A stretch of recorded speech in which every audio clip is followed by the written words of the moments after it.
De retour, on continue avec le domaine de BTP et aujourd'hui on va voir la lecture des plans de dossier d'architecture qui comprend plan de masse, plan de situation, etc. Donc, n'oubliez pas de s'abonner à notre chaîne Solo Archi pour voir plus d'informations. Donc, le dossier d'architecture comprend un plan de masse, un plan de situation et les dessins d'ensemble. Les dessins d'ensemble, on a les plans, les coupes et les façades. Le plan de situation et le plan de masse. Avant d'indiquer la situation de n'importe quel projet, il faut préciser l'orientation géographique. En dessin de bâtiment, les plans ont une orientation géographique. Elle permet de situer la maison par rapport au nord. Donc, dans le plan de masse et le plan de situation, l'orientation nord, il faut l'indiquer, c'est obligatoire. Il n'y a pas un plan de masse ou un plan de situation sans orientation géographique. Pour l'orientation, il faut indiquer le sens du nord. À partir du sens du nord, on peut voir les autres directions. Donc, elle est représentée à l'aide de la rose des vents. La rose des vents, elle est globale, générale, ou avec une flèche analogue à celle d'une boussole. Donc, la direction du nord nous permet de préciser les limites et les voies d'accès vers le projet. Très bien. Allez, pour l'orientation géographique. Pour le plan situation, c'est quoi la situation? Situation, c'est situer un projet. C'est ça. C'est une vue de dessus. Vue de dessus, ou bien c'est une vue aérienne. Aérienne, c'est-à-dire comme si on passe par l'avion. Du terrain à bâtir avec bâtiment existant ou de l'ensemble de lotissement, dans son environnement. Donc, en plan situation, il indique la position géographique du terrain. Il renseigne sur les moyens d'accès au terrain, son environnement et son tracé général.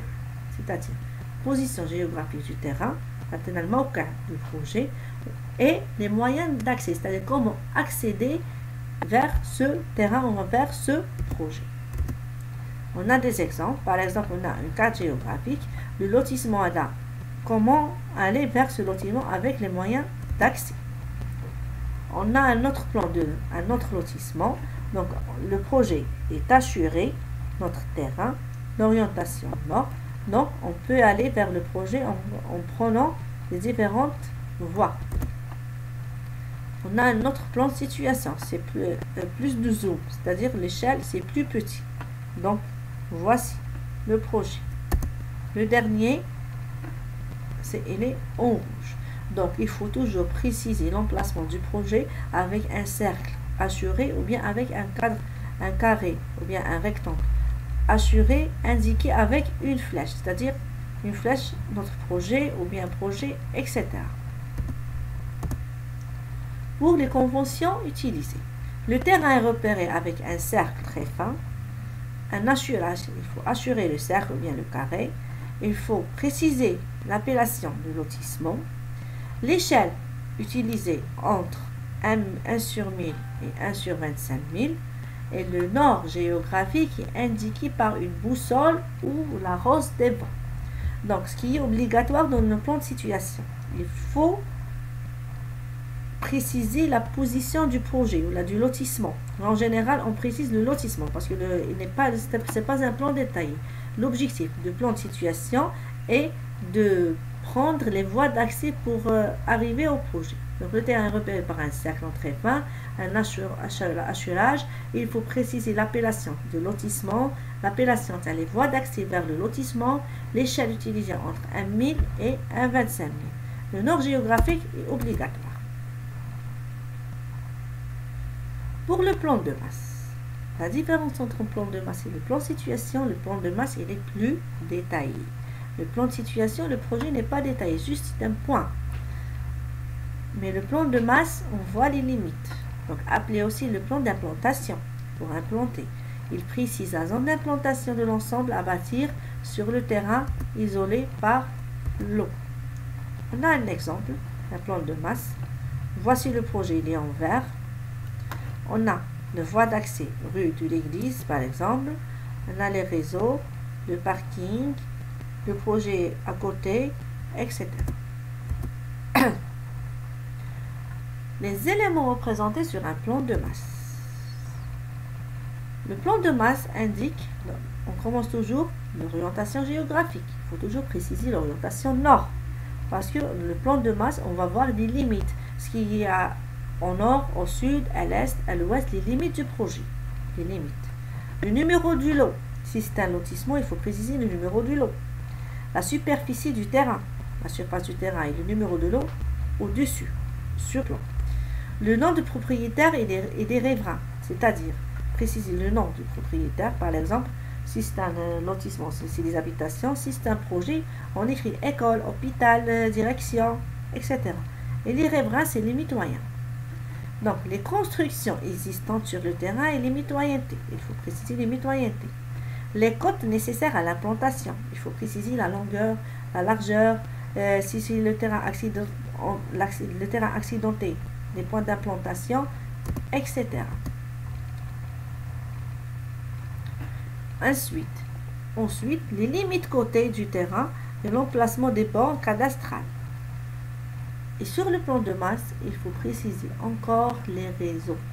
Les réseaux, c'est obligatoire. La distribution, c'est-à-dire les réseaux d'électricité, du téléphone, l'évacuation des eaux usées, l'évacuation des eaux pluviales et les eaux de vanne, etc. Les réseaux divers, il faut les préciser sur le plan de masse pour raccorder notre projet vers les différents réseaux.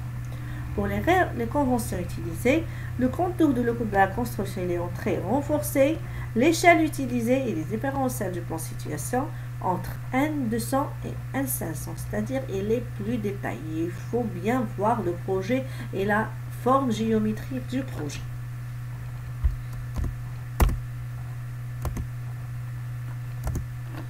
On a des exemples. Par exemple, on a un plan de situation.